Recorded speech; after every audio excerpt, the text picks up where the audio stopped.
تو اسیر و بکسم به نفسم هم نفسم آهوی دل نازک من به تو میان قفسم به همگان بسر شوم به تو بسر نمی شوم داغ تو دارد دل من به همگان نمی شود دار و ندارم را بگیر هر چی که دارم را بگیر دل که دادی پس نگیر دار و ندارم. Πόσοι και πόσοι ποιητές δεν εμπνεύστηκαν από τη θάλασσα του Αιγαίου, δεν μαγεύτηκαν από τις δεκάδες αποχρώσεις του μπλε που αλλάζουν ανάλογα με τη διάθεσή της.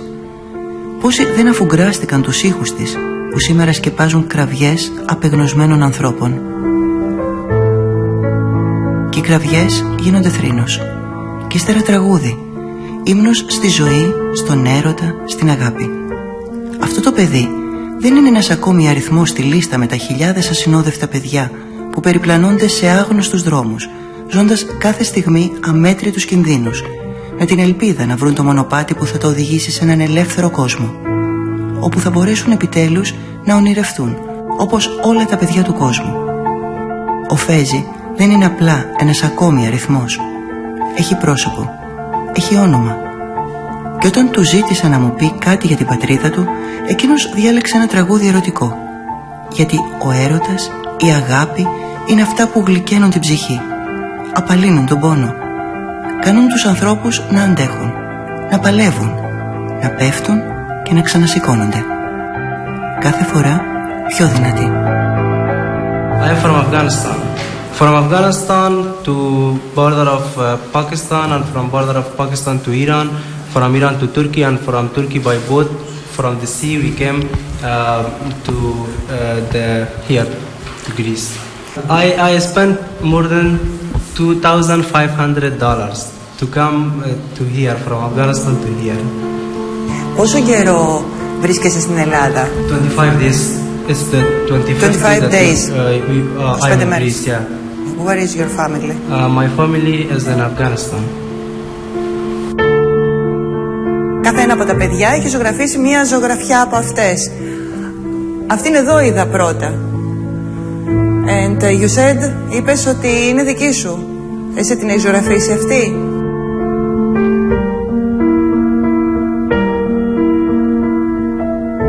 This was the first night that we came from Turkey to Greece, and in this boat there were more than 80 persons. And when we came to the sea, the boat exploded. The fathers and mothers of the children wanted to get their children and give them up like this from water. And everyone was just shouting, and this was a very bad night in all of my life. You have suffered, but you have a smile in your face. Yeah, because now we are happy. When I remember this, I say that this was the bad night in all of my life. Now we are happy that we are here and we are safe. And we spent too much difficulties in the way, especially in the border of Pakistan and the border of Iran. If the police caught us, they will kill us and they will cut our heads.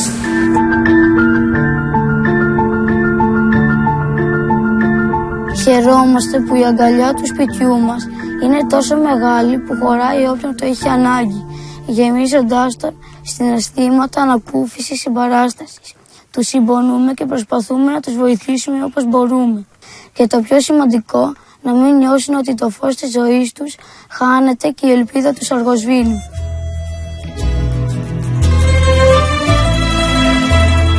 Εμπόλεμες καταστάσεις, ξεριζωμός, εκατοντάδες χιλιάδες παιδιά στους δρόμους της φωτιάς, του μαρτυρίου, της εκμετάλλευσης. Στιβαγμένα σε βάρκες με την ελπίδα, εάν είναι τυχερά, να φτάσουν στη γη της επαγγελίας, όπως φαντάζει στα μάτια τους η Ευρώπη. Είναι ένας δρόμος που δεν έχει γυρισμό. Απαγορεύεται η αποτυχία. Γιατί αποτυχία σημαίνει επιστροφή στα μέρη όπου η ζωή δεν έχει καμία αξία. Τα παιδιά αποτελούν την πιο ευαίσθητη ομάδα του πληθυσμού. Βλέπουν τους δικούς τους ανθρώπους να σκοτώνονται, τα σπίτια τους να βομβαρδίζονται.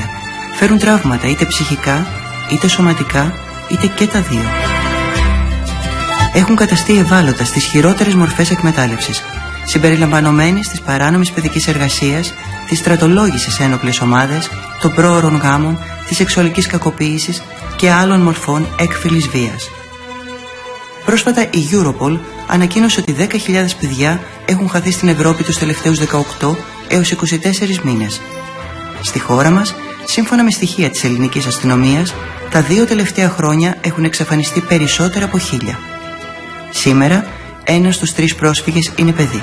Στην πλειοψηφία τους αγόρια, ηλικίας 15 έως 18 χρόνων.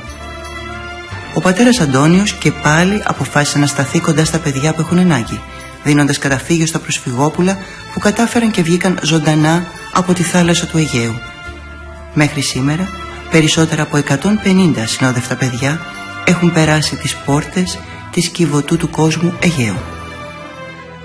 Ήθελα να σας πω πόσο σπουδαίο και σημαντικό είναι να μπορέσουμε και εμείς να προστατεύσουμε και να φυλάξουμε και άλλα παιδιά, να ανοίξουμε την πόρτα μας και να αγκαλιάσουμε και αυτά τα παιδιά. Με ό,τι δυσκολίες θα έχουμε, θα δυσκολευτούμε στην αρχή, αλλά σιγά σιγά εσείς ξέρετε από δυσκολίες, ξέρετε και από πόνο και ξέρετε και από αγώνα.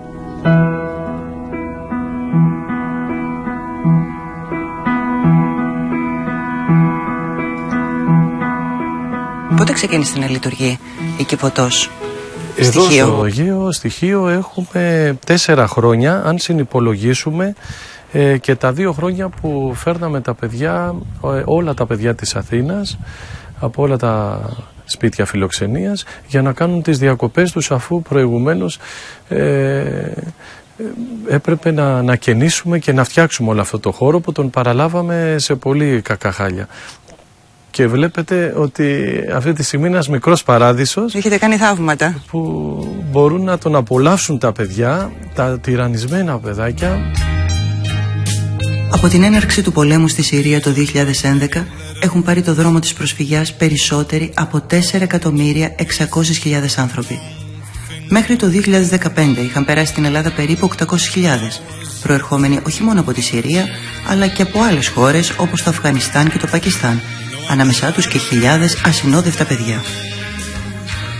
Περίπου 3.700 άνθρωποι πνίγηκαν το χρόνο που μας πέρασε στα νερά της Μεσογείου και του Αιγαίου, προσπαθώντας να φτάσουν στην Ιταλία και στην Ελλάδα.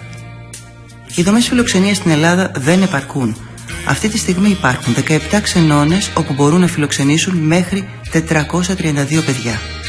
Από την αρχή του χρόνου, περισσότερα από 900 προσφυγόπουλα αναζητούν στέγη σύμφωνα με το Εθνικό Κέντρο Κοινωνικής Αλληλεγγύης. Αρκετές ελληνικές οικογένειες έχουν εκδηλώσει το ενδιαφέρον να τα φιλοξενήσουν. Όμως υπάρχουν τεράστιες δυσκολίες, κυρίως λόγω γλώσσας, και οι διαδικασίες είναι αρκετά χρονοβόρες, με αποτέλεσμα μέχρι σήμερα να έχουν φιλοξενηθεί μόνο 5 παιδιά.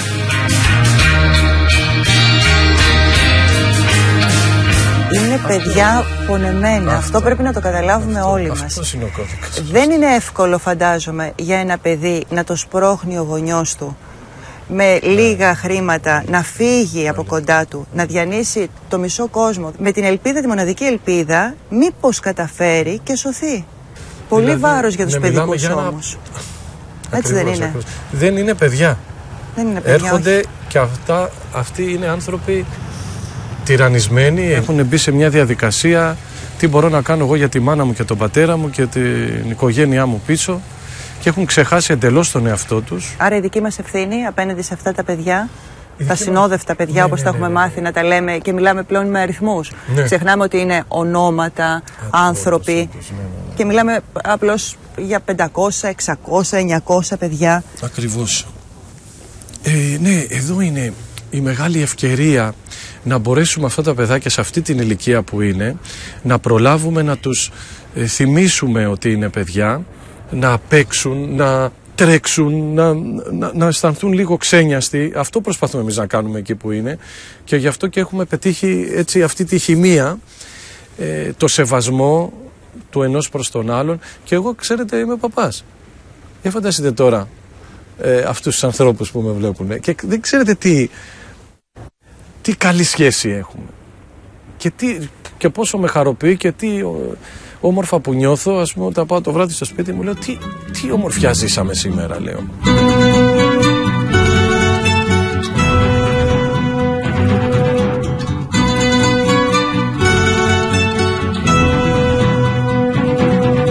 Θέλω να μου δώσετε λίγο την εικόνα πώς ήταν τα παιδιά πριν έρθουν οι καινούργιοι συγκάτοικοι, τα προσφυγόπουλα, και πώς είναι σήμερα. Έχει κάτι αλλάξει τη συμπεριφορά τους? Σίγουρα έχει αλλάξει, έχουν προβληματιστεί, μπορεί κάτι να έχουν ακούσει στο σχολείο για όλα αυτά που συμβαίνουν, σίγουρα. Γιατί τα παιδιά παρακολουθούν κανονικά μαθήματα στα σχολεία. Βέβαια, παρακολουθούν κανονικά, είναι πλήρως ενταγμένα στην τοπική κοινωνία και παρακολουθούν και άλλες εξωσχολικές δραστηριότητες. Οπότε έχουν προβληματιστεί, έχουν γίνει και κάποιες συζητήσεις και εδώ πέρα και με τον πατέρα Αντώνιο. Από τα πιο μικρά που είναι 5 ετών έως τα πιο μεγάλα, το κύριος προβληματισμός τους είναι γιατί γίνεται πόλεμος.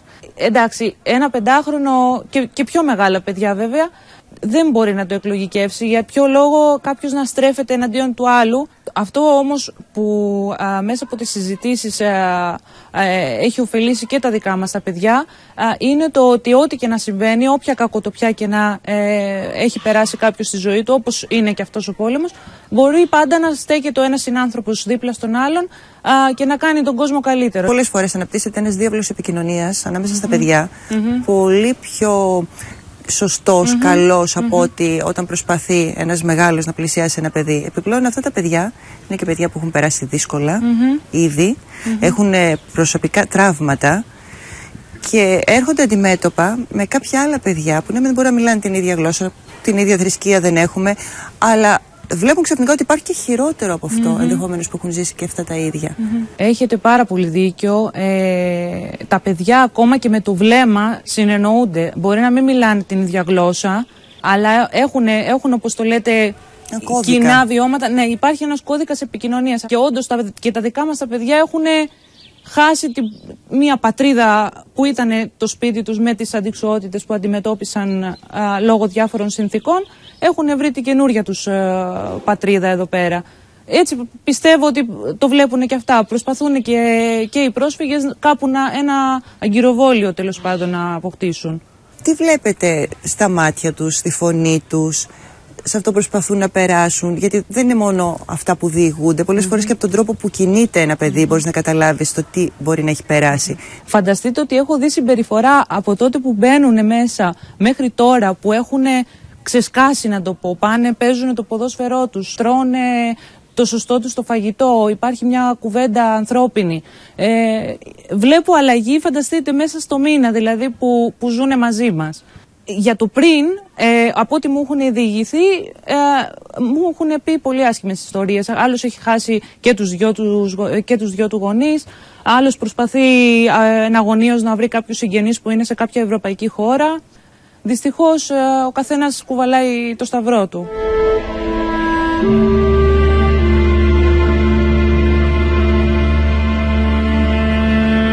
Δεν είναι τυχαίο λοιπόν που επιλέξατε τυχείο για να φτιάξετε την καινούργια Κιβωτό?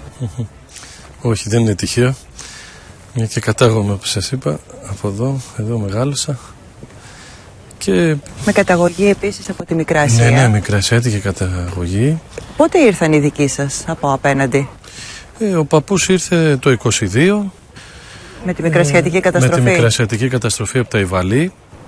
Είχαν καΐκια οι γονείς τους και μπόρεσαν και γλίτωσαν τα μισά αδέλφια από τα 12. Και εκείνος κατά θαυματουργικό τρόπο βγήκε σε κάτι βραχονησίδες και τον μάζεψαν κάτι καΐκια που συνεχώς περνούσαν από εκεί και έτσι σώθηκε.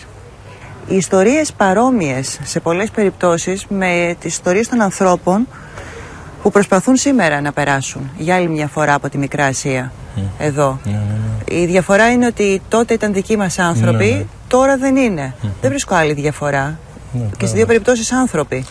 Ναι, και στις δύο περιπτώσεις άνθρωποι και μάλιστα με τα ίδια βιώματα προσφυγικά, από πίσω να είναι ο θάνατος και να τους κυνηγάει, και η θάλασσα, το Αιγαίο βέβαια, που τόσος κόσμος χάθηκε και τότε, ξέρετε. Και όταν όμως ήρθαν, κατάφεραν και ήρθαν, δεν τους φέρθηκε η μητέρα Ελλάδα με τον τρόπο που θα έπρεπε να φερθεί στα παιδιά της. Δεν τα είδε ως παιδιά της. Και για πολλά χρόνια, επί δεκαετίες, αυτό το κομμάτι της ιστορίας μας το αφήναμε σαν να μην υπήρχε. Δεν το συζητούσαμε. Αλήθεια είναι αυτό. Εγώ θυμάμαι τις ιστορίες των παππούδων. Υπήρχαν αυτοί οι άνθρωποι, υπήρχαν και οι άλλοι που ήταν πραγματικά καλλιεργημένοι άνθρωποι και είδαν ότι οι Ίωνες έδωσαν τον πραγματικό πολιτισμό και την παιδεία τους στην Ελλάδα.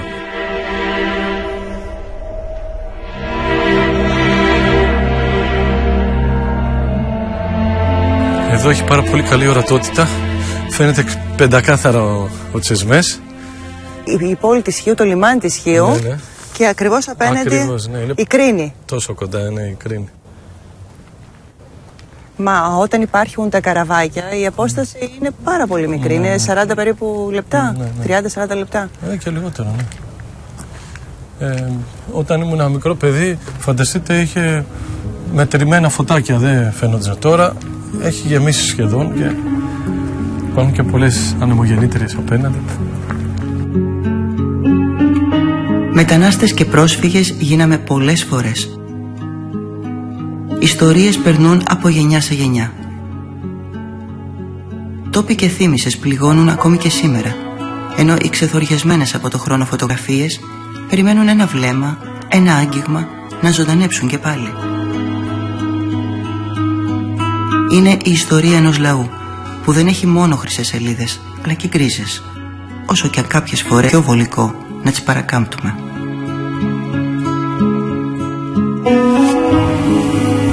Η μητέρα μου με τους γονείς της και άλλα 5 αδέλφια ήρθαν το 1914 στον πρώτο διωγμό από τον Τσεσμέ. Από την Κρίνη, από απέναντι. Από την Κρίνη της Μικράς Ασίας στη Χίο. Και έμειναν εδώ για πόσο καιρό? Έμειναν από το 14 μέχρι το 19. Οπότε αγόρασαν ένα σπίτι εκεί προς το Φραγκοβαχαλά και έμειναν αυτά τα 5 χρόνια. Το 19 που ο ελληνικός στρατός ανακατάλαβε την Σμύρνη, επέστρεψαν. Πίστεψαν ότι η κατάσταση ότι έφτιαξε και ότι θα είναι πάντα εκεί. Διόρθωσαν τα σπίτια τους, τα μπέλια ξεκούρασαν στα 5 χρόνια, τα καλλιέργησαν. Η μητέρα μου στο μεταξύ το 20 αραβωνιάστηκε με έναν γενικάκι από τον Μπορνόβα. Έγιναν οι γάμοι της μητέρας μου και 6 μηνών έγκυος, δηλαδή είχε 1 χρόνο γάμου, το 22 έγινε ο δεύτερος διωγμός, οπότε εκείνη με τον πεθερό και την πεθερά της φεύγει από Μπορνόβα τώρα πια η μητέρα μου και κατεβαίνουν στη Σμύρνη με τα πεθερικά της πάντα και από τη Σμύρνη με πλοίο έρχονται στην Πάτρα. Εκεί γεννά το πρώτο αγόρι, το πρώτο της παιδί. Περίμενα πως θα γυρίσουν οι αιχμάλωτοι. Ο άντρας ήταν τότε ηλικία 28 χρόνων. Τους αρπούσαν από 15 χρόνια και πάνω τα αγόρια, τους άντρες τους έπαιρναν. Οι γονείς της ήρθαν πάλι εδώ το 22 με τα υπόλοιπα παιδιά, παντρεμένα με οικογένειες τα παιδιά και εκείνοι οι γονείς ήρθαν εδώ στη Χίο. Η μητέρα μου από την Πάτρα με τα πεθερικά της πάντα έρχονται στον Πειραιά. Είχε φέρει και την εικόνα της, την πρικόα εικόνα της Αγία Κατερίνη, γιατί το ονομάτισαν Κατίνα, και τη σήκωνε στα γαλιά της, τη βάλει μέσα και την έφερε. Και ό,τι άλλο. Τα χρυσά της, τα κοσμήματά της, τα έβαλε, τα τύλιξε μέσα σε πανί κατάλληλο και τα φόρησε στο εσώρουχό της. Γιατί τις έψαχναν, τους έψαχναν. Για να μην τα βρούνε. Άλλες τα έραμαν στο στρίφωμα του φουστανιού τους. Φλουριά, κοσμήματα, λίρες. Και αυτά τους βοήθησαν να περάσουν το πρώτο διάστημα στην προσφυγιά.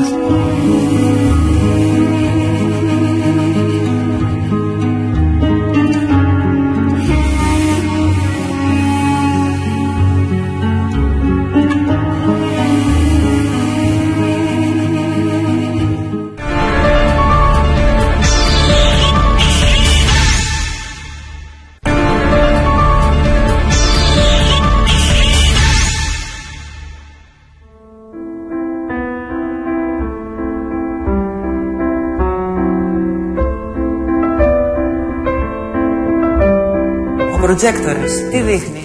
Εδώ προβάλλουμε μια ταινία από την καταστροφή της Μύρνης, από την προσφυγιά τη δική μας.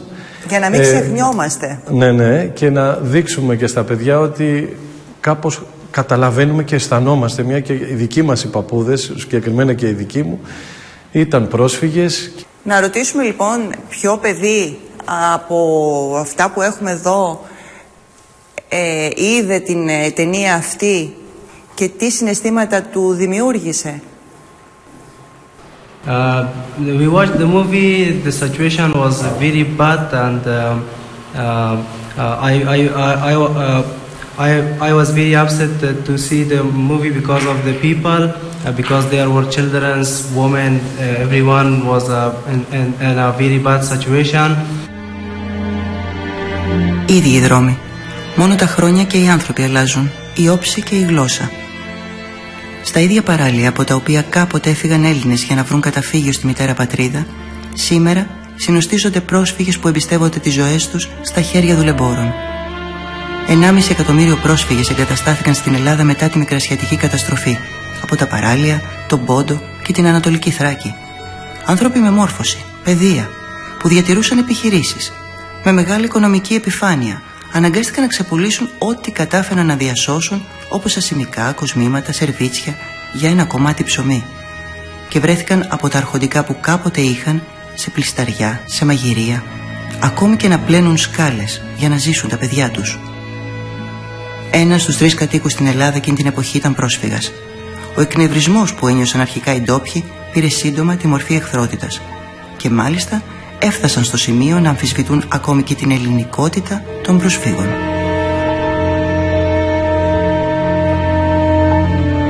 Χουσέιν, από πού είσαι, από ποια χώρα έχεις έρθει? Where are you from? I'm from in the Syria. Πότε έφυγες από τη Συρία? 3 months. 3 months ago. Από ποια πόλη?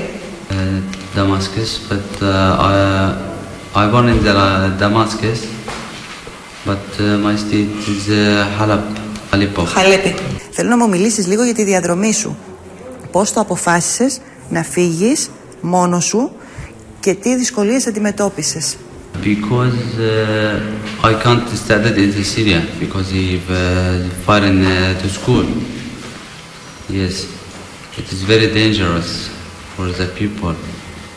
It's I want to choose Turkey and I come to Tigray because I want to go to my brother in Germany. Because I love the school and I going to study. It's very nice. Και ποιες ήταν οι δυσκολίες, δεν συνάντησες δυσκολίες κατά τη διάρκεια του ταξιδιού? Πού βρήκες τα χρήματα, με ποιους μίλησες, πού κοιμόσουνα? My father he sold to the tourism in the Syria and he sent me to the Turkey. Yes, but the difficult, I know it is difficult, but I can to go to the German. It is very dangerous, but I can't to live in the Syria. I like to the Syria because it is very dangerous. Έχεις σχεδιάσει κάποιο από αυτά εσύ? Can you come? I want to this one. It's very nice. What do you want to do when you grow up? Designer. Okay, it's very very nice. Πάρα πολύ ωραίο.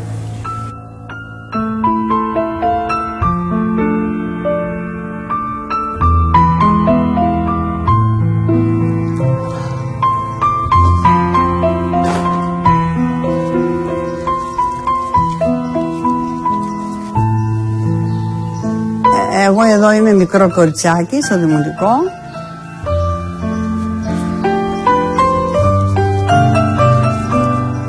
Αυτή είναι η μητέρα μου το 1920, 20 χρόνων, δηλαδή 2 χρόνια πριν το διωγμό του 22, άρα βουλιασμένη. Η μητέρα μου ήρθε εδώ στοιχείο εκείνη με το παιδάκι. 3-4 χρόνια το παιδάκι. Όπου ήταν οι γονείς της. Εδώ έκανε το δεύτερο γάμο, στοιχείο, εδώ κάποια στιγμή. Το 29 παντρεύτηκε. Και γεννηθήκατε λίγο αργότερα. Και πήρε το δικό μας πατέρα, πάλι από απέναντι, πάλι από την Κρίνη, από τον Τζεσμπέ. Και έκανε άλλα 3 παιδιά. Το 1941 πέθανε ο πατέρας μας από πείνα ύστερα. Και μένει πάλι η μάνα μας με 3 μικρά παιδιά και αναγκάστηκε να πάρει, έκτισαν το 25, το 26, είχαν ετοιμάσει τα προσφυγικά. Τους συνοικισμούς που λέγανε. Οι χιόντες δεν έκαναν στο συνοικισμό. Είναι από το συνοικισμό. Δεν μας είχαν ρετσινιά, είμαστε από το συνοικισμό εμείς, από το Βαρβάση. Τι εννοείτε τη ρετσινιά? Ότι είναι πρόσφυγες. Άρα δεν είναι κάτι καλό? Βέβαια δεν είναι καλό. Δεν θέλανε να ενταχθείτε στην κοινωνία την τοπική? Τα πρώτα χρόνια και η κόρη μου παντρεύτηκε πριν 30 χρόνια, ήταν 4η γενιά. Και όμως όταν πήγε στο Βροντάδο, γιατί είναι Βρονταδής ο άντρας της, είπα να σου πω που είναι η κοπέλα, είναι πρόσφυγια. Είναι σαν τέλος παιδιά. Η Όλγα, πώς είναι πρόσφυγια? Ο πατέρας της είναι χιώτης. Εγώ είμαι γεννημένη το 39, απέχω τόσα χρόνια από το 22. Χιώτισσα είμαι, αλλά από γονείς μικρασιάτες. Μα δεν είναι τίτλος τιμής για μας τους Έλληνες? Όταν μιλάμε για ανθρώπους που ζούσαν στη Μικρά Ασία, στον Πόντο και ήρθαν μέσα σε κακουχίες πίσω στη μητέρα Ελλάδα και έφεραν μαζί τους και έναν πολιτισμό, μια παιδεία που είχαν. Αυτό ακριβώς. Γιατί πιστεύετε ότι αυτό δεν έγινε εύκολα αποδεχθώ από τις τοπικές κοινωνίες? Γιατί δεν ήταν μόνο εδώ, παντού συνέβη αυτό. Και στην Αθήνα, στη Θεσσαλονίκη, παντού. Η κοινωνία της Χίου και νομίζω και αλλού θα γινόταν. Δεν ήξεραν τι άνθρωποι ήταν αυτοί που ήρθαν. Έτσι, ερχόταν η κοπέλα από απέναντι. Δηλαδή άλλαζαν τους εαυτούς σου, φορούσαν παλιά ρούχα, παλιά μαντήλια στο κεφάλι. Οι πιο πολλοί ήταν αρχοντομαθημένοι, οι νοικοκύριδες. Αλλά δεν μπορούσαν να στολιστούν, να έρθουν στολισμένοι εδώ, γιατί φοβόντουσαν εκεί οι Τούρκοι όσο να φτιάξουν πάνω στα καϊκές συμβάρχες. Μάζευαν τις κοπέλες, δεν ήταν γριές. Η μητέρα μου ήταν 22 χρόνων και έγκυος και φόραγε στο κεφάλι της ένα τσουβάλι. Γιατί θυμάμαι που έλεγε ότι πατούσε μέσα σε πτώματα στις Μύρτες για να πάει στο λιμάνι να μπουν στο πλοίο και της είπε μια γυναίκα, κάνε κόρη μου, φορείς το κεφάλι σε αυτό το πράγμα, μέρα του Αγίου Σιμεώνος. Και απάντησε η μάνα μου ότι εμείς χάσαμε τα δαχτυλίδια και τα δάχτυλα τώρα θα γυρεύουμε. Έχετε μνήμες μέσα από τις διηγήσεις της μαμάς σας? Τι συναισθήματα σας δημιουργούνται? Ήταν γεμάτο το λιμάνι, γεμάτο το νησί με πρόσφυγες και μετανάστες. Εγώ το πιο βαθύ συναίσθημα που αισθάνομαι είναι συμπόνια και ήκτος. Οι δικοί μας ήρθαν πάλι σε πάτρια εδάφη, χριστιανοί, μιλούσαν τη γλώσσα. Αυτοί που έρχονται οι καημένοι είναι όλοι, δεν ξέρουν. Ψάχνοντας για πατρίδα και οι περισσότεροι χωρίς να θέλουν να μείνουν εδώ. Χωρίς να θέλουν να μείνουν. Ο μεγάλος αριθμός των ανθρώπων που εγκλωβίστηκαν στη χώρα μας το τελευταίο διάστημα, σε συνδυασμό με την έλλειψη οργάνωσης, οδηγεί ακόμη και αυτούς που έβλεπαν τους πρόσφυγες και τους μετανάστες με συναισθήματα κατανόησης και αλληλεγγύης να χάνουν σιγά σιγά την ψυχραιμία τους. Ο φόβος πάντα δημιουργεί αρνητικές σκέψεις και τρέφει ρατσιστικές εκδηλώσεις. Σε τέτοιες καταστάσεις είναι δύσκολο να πεις με σιγουριά ποιος έχει δίκιο. Ο πεινασμένος άνθρωπος που βλέπει την οικογένειά του να υποφέρει μπορεί να αναγκαστεί ακόμη και να κλέψει προκειμένου να κρατήσει στη ζωή τα παιδιά του. Ο απελπισμένος άνθρωπος, ο άνθρωπος που έχει δει το θάνατο μπροστά στα μάτια του, μπορεί να γίνει ικανός για όλα. Τα παιδιά δεν είναι ρατσιστές. Ο ρατσιστής δεν γεννιέται, ο ρατσιστής γίνεται. Τι τον κάνει τον άνθρωπο ρατσιστή? Ποιοι τον κάνουν? Ναι, πιστεύω η άγνοια πιο πολύ απ' όλα και ο φόβος.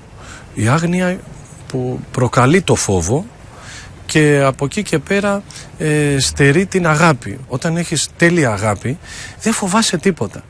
Και όταν έχεις τη γνώση πάνω απ' όλα ότι ο Θεός είναι αγάπη. Γιατί βλέπουμε παραδείγματα πολλά ανθρώπων που βγαίνουν προς τα έξω και μιλούν είτε για κίνδυνο Ισλαμοποίησης, φωνάζοντας ότι όλοι αυτοί οι άνθρωποι επειδή ανήκουν σε έναν άλλο Θεό, πιστεύουν σε έναν άλλο Θεό, αυτόματα κινδυνεύει η χριστιανική πίστη.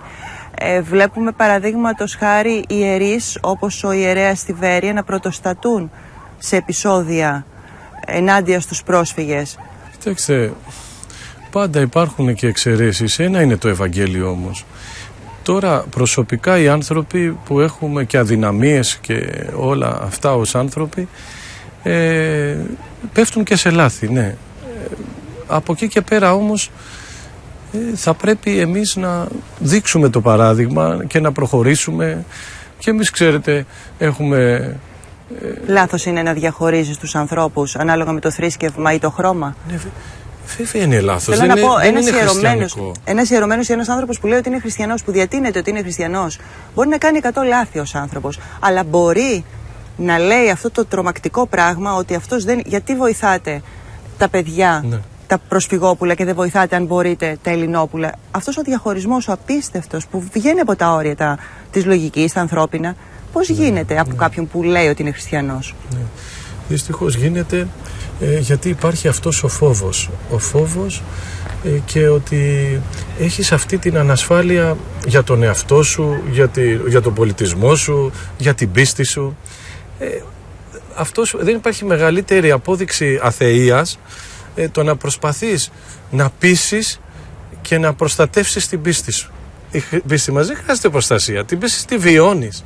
Δεν μπορεί να στην κλέψει κανένας, ούτε να σου την αρπάξει. Είναι βίωμα η ορθόδοξη πίστη.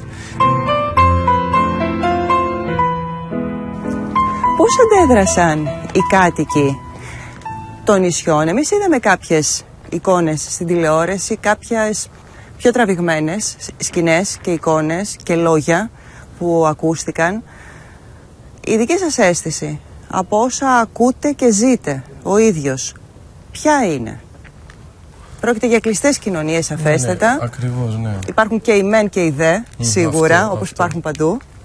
Αλλά δώστε μου λίγο την εικόνα. Είναι ένα ξάφνιασμα. Ξαφνικά γεμίζει ο τόπος από εξαθλιωμένους ανθρώπους. Μάλιστα, εγώ στα προηγούμενα ταξίδια μου έβλεπα όλη η παραλία ήταν γεμάτη. Δηλαδή, καθόντουσαν άνθρωποι όπου μπορούσατε να φανταστείτε. Η μητέρα μου, που έχει εδώ ένα σπιτάκι παρακάτω, μου λέει, ξυπνούσα το πρωί και έβλεπα στην αυλή γεμάτο κόσμο να κοιμάται, ας πούμε, κτλ. Τους τρόμαζε αυτή η εικόνα, εκτός από το ξάφνιασμα, φαντάζομαι, το πρώτο. Και νομίζαν ότι ξαφνικά όλοι αυτοί οι άνθρωποι που θα πάνε εδώ θα μείνουν. Ήρθαν και θα μείνουν. Ναι, ακριβώς αυτό. Αλλά δυστυχώς αυτοί έτρεχαν μπροστά, δηλαδή προτιμούσαν το πεζοδρόμιο και αυτή την εξαθλίωση από το να ζήσουν τη φρική του πολέμου. Το οποίο δεν μπορούμε να το καταλάβουμε βεβαίως εμείς. Και μέσα σε αυτή την κατάσταση βρήκε και πρόσφορο έδαφος ο ρατσισμός και φασιστικές οργανώσεις, φαντάζομαι, να εισχωρήσουν. Μια και λέμε και για πατριωτισμό, τελικά ποιος είναι πιο πατριώτης, θα έλεγα? Εγώ θα έλεγα πάνω απ' όλα ο σωστός χριστιανός, που βλέπει τον άνθρωπο που είναι στο έλεος του ως άνθρωπο. Εξ ενός αίματος, λέει ο Θεός, έφτιαξε τους ανθρώπους.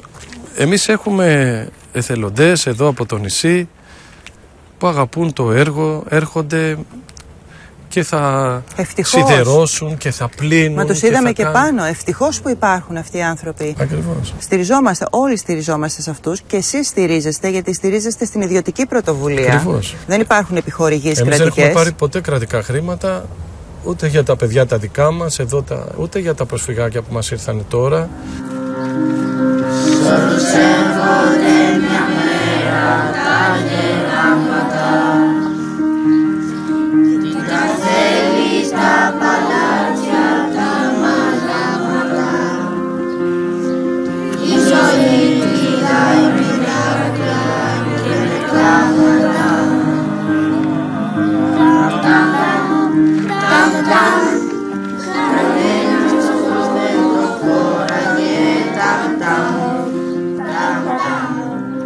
Πριν από περίπου 18 χρόνια, ο ιερέας Αντώνιος Παπανικολάου, βλέποντας τη φτώχεια και την εξαθλίωση που βίωναν τα παιδιά σε μία από τις πιο υποβαθμισμένες περιοχές της Αθήνας, στην Ακαδημία Πλάτωνος, αποφάσισε να πάρει την κατάσταση στα χέρια του και να δημιουργήσει την Κιβωτό του Κόσμου.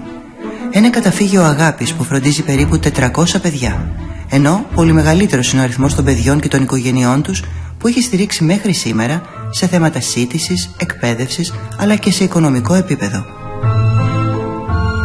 Το 2014, ο Δήμος Χίου του παραχώρησε 35 σπιτάκια στο Έπος για να φιλοξενήσει τους πρόσφυγες της ζωής από τα νησιά του Αιγαίου.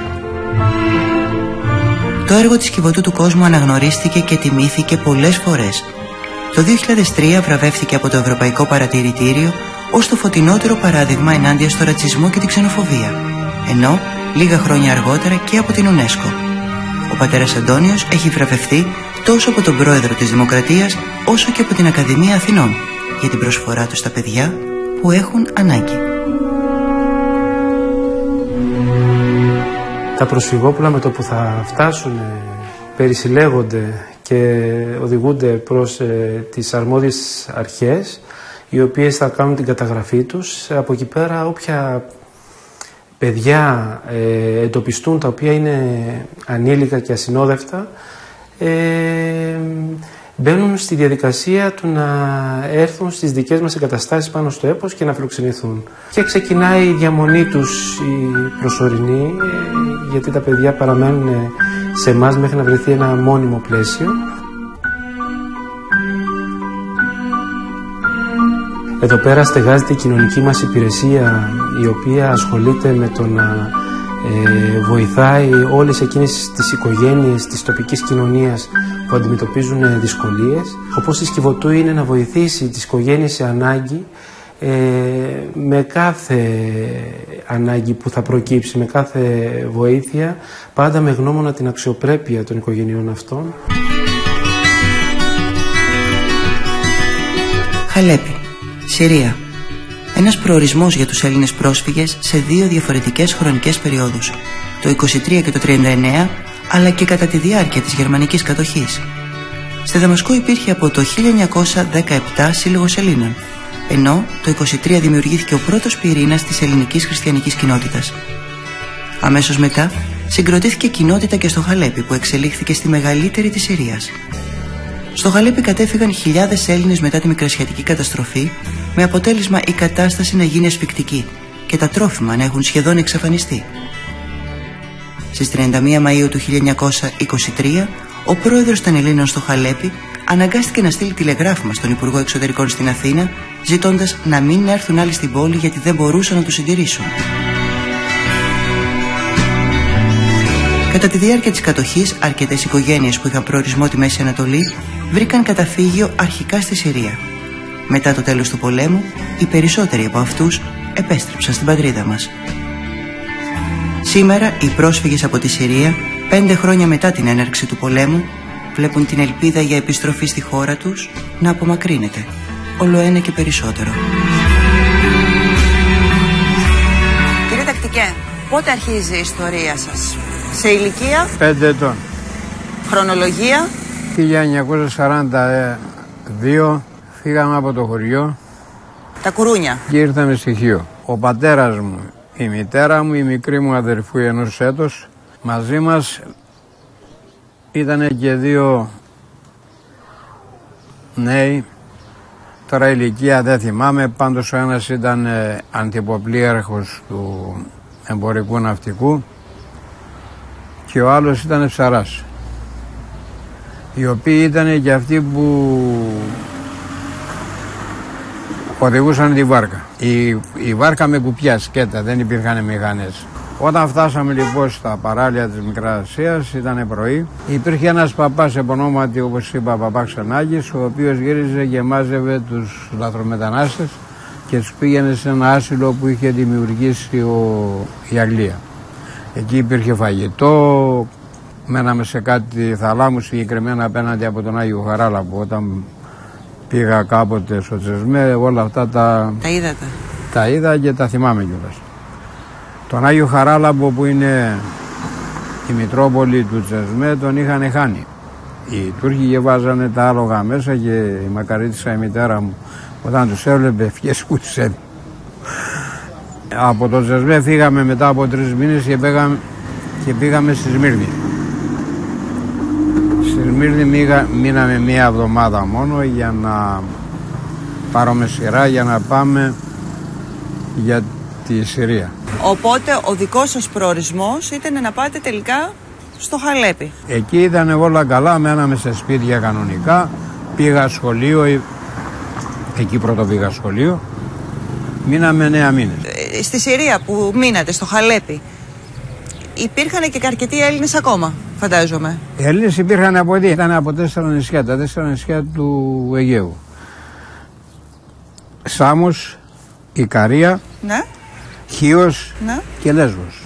Μετά το Χαλέπι πήγαμε στις πηγές του Μωυσέως. Εκεί λοιπόν μέναμε σε Αντίσκηνα, όπως σας είπα, και μείναμε 1,5 χρόνο.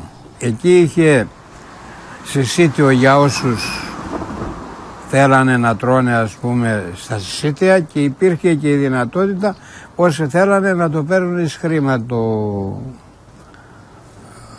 την τροφοδοσία. Και γυρίσατε μετά? Γυρίσαμε 15 Ιουνίου του 1945. Ποια ήταν η πιο επικίνδυνη, δύσκολη στιγμή που ζήσατε κατά τη διάρκεια όλου αυτού του ταξιδιού? Η δυσκολία μας ήταν μέχρι που περάσαμε στο Ζεσμένα. Μας πιάνανε οι Γερμανοί και μας κόβανε. Ή μας ευηθίζανε τη βάρκανα μου, όπως γίνεται και σήμερα, ας πούμε. Τους είχαν με τέτοιο τρόπο γαλουχίσει εκείνος ο Χίτλερ, που δεν σκεπόταν τίποτε. Εν τω μεταξύ τους είχε εμπεδώσει, τους είχε, ας πούμε, είχαν επιστέψει ότι η άρια φυλή είναι ανώτερη όλο. Δηλαδή ένας εξ αυτών κάνει για 10 από τους υπόλοιπους λαούς. Και το είχαν επιστέψει αυτό και σφάζανε. Δηλαδή, όλους τους λαούς και εμάς μαζί. Έτσι όλους τους λαούς, και όχι μόνο. Εμείς για αυτούς ήμασταν κατώτεροι. Δεν είχαν ούτε ανθρωπιά, ούτε ιερό, ούτε όσιο που λέμε. Τώρα που βλέπατε το νησί και τα άλλα νησιά και την Ελλάδα ολόκληρη να έχει γεμίσει με πρόσφυγες, πώς αισθάνεστε? Όταν έχεις βιώσει τέτοια πράγματα όπως εγώ, καταλαβαίνετε ότι και τους λυπάμαι και τους καταλαβαίνω. Αλλά λέγανε και οι παλιοί, τι να κάνει ο κρύος του παγωμένου. Ο κόσμος της Ελλάδας, παρόλη την κατάσταση που βιώνει, βοηθάει πάνω από τα κουράγια του.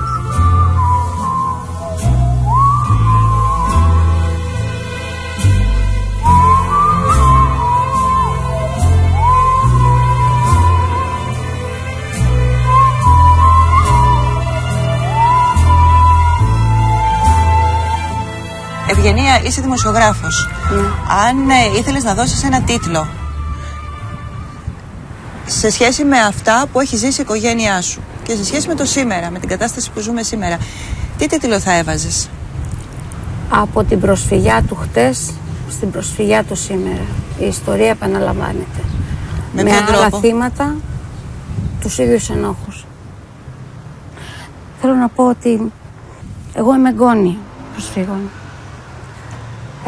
Οι παππούδες, δηλαδή ο παππούς και η γιαγιά, Νικόλαος Κώτης και Αντωνία Κώτη, ήρθανε από το Λιθρί. Το Λιθρί λοιπόν, το χωριό που ζούσαν ειρηνικά, συνυπήρχαν και Έλληνες και Τούρκοι, όπως συνέβη και στη Σμύρνη και σε άλλες περιοχές, πριν φτάσουμε στα γεγονότα του 14 και του 22, τους δύο διαγωμούς. Ήταν κάτω στη θάλασσα ένα ψαροχώρι. Το σπίτι του παππού και της γιαγιάς, γιατί πήγαμε, ο πατέρας μου όταν ζούσε, ο πατέρας μου έφυγε από τη ζωή πολύ νέος, στα 62, και είχε προλάβει να πάει, να δει πού ήταν το σπίτι. Το ρώτησε λοιπόν εκεί ένας αγροφύλακας, μήπως ήρθατε για τις λίρες, ψάχνετε λίρες?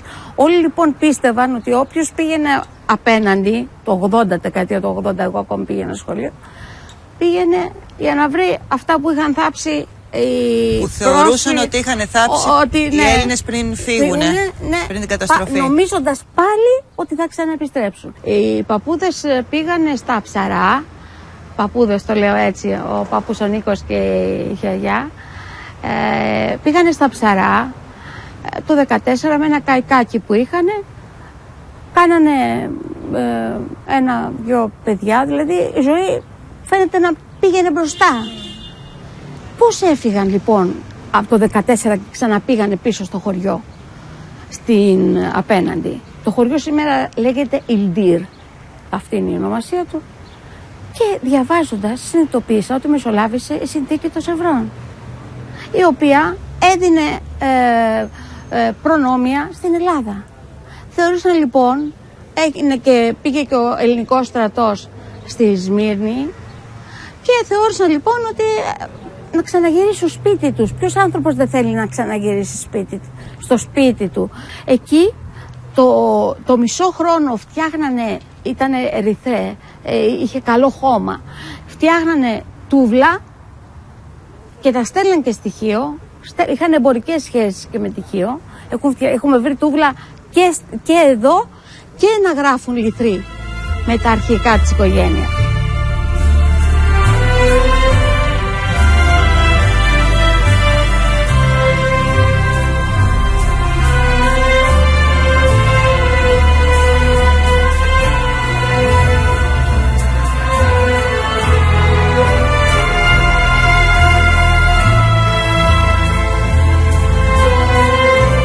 Οι πρόσφυγες την καρδιά τους την άφησαν πίσω. Μαζί τους πήραν αυτό που λέμε εμείς μπόγορ.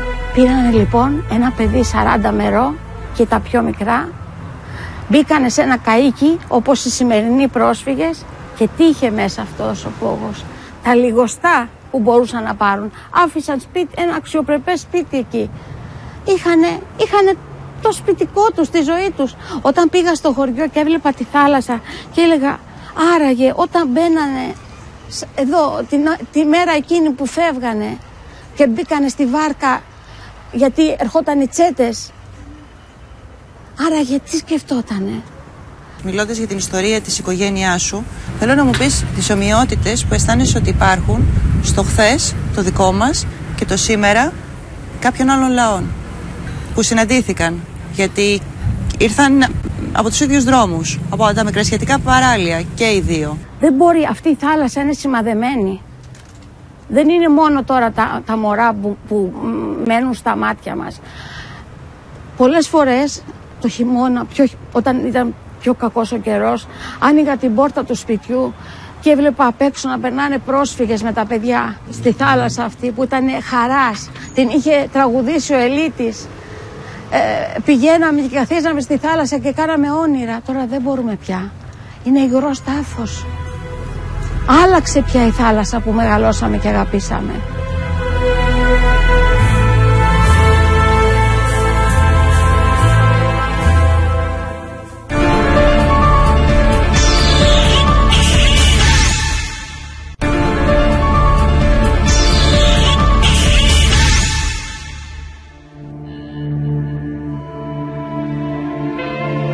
Αυτά τα παιδιά αναζητούν τους δρόμους που θα τους οδηγήσουν μακριά από τον εφιάλτη του πολέμου. Σε όποια εποχή, σε όποια χώρα κι αν γίνεται, ο πόλεμος μόνο παίρνει. Σπίτια, περιουσίες, κυρίως ζωές. Ο Χασάν και ο Χουσεΐν, αδέλφια 16 χρόνων και οι δύο, έφυγαν από τη Συρία αφού είδαν πρώτα τους γονείς τους να σκοτώνονται. Και από εκείνη τη στιγμή άρχισε ο δικός τους Γολγοθάς. Για να βρουν τα χρήματα και να συνεχίσουν το ταξίδι τους, αναγκάστηκαν να δουλεύουν σε ένα εργοστάσιο ξυλίας στην Τουρκία. Δουλεύοντας από το πρωί έως το βράδυ, κατάφερναν να βγάζουν 60 ευρώ το μήνα. Κοιμώντουσαν όπου έβρισκαν και έτρωγαν ό,τι τους έδιναν. Ο εφιάλτης τους τελείωσε όταν κατάφεραν να περάσουν το κατόφλι της Κιβωτού. Αλλά όσα έζησαν, δύσκολα θα σβηστούν από την ψυχή τους. Βλέπω τα προσφυγόπουλα που μακριά από την πατρίδα τους, σαν τρομαγμένα πουλάκια, ψάχνουν τη χαμένη τους φωλίτσα. Νιώθουν λύπη, αγωνία για τις εξελίξεις και εύχομαι να έρθουν καλύτερες ημέρες, χωρίς πόνο και δάκρυα. Εσείς είστε λίγο οικοδεσπότες. Ναι. Έτσι δεν αισθάνεστε άλλωστε? Ωραία, έχουν έρθει κάποια άλλα παιδιά που έχουν περάσει και εκείνα δύσκολα, όπως έχετε περάσει κι εσείς. Τι τους λέτε λοιπόν? Να μην φοβούνται, γιατί θα πάνε όλα μια χαρά και θα ξαναγυρίσουν στην πατρίδα τους. Δεν έχει σχέση καθόλου που είμαστε όλοι διαφορετικοί και πάνω απ' όλο ο ρατσισμός, να συγκρίνουμε τους άλλους δεν είναι χριστιανικό και ότι ο Θεός μας έφτιαξε όλους ίσους, να έχουμε όλοι τα ίδια δικαιώματα και πρέπει να δείχνουμε αγάπη και εμείς αυτούς, όπως μας δείξανε και αυτοί στο παρελθόν.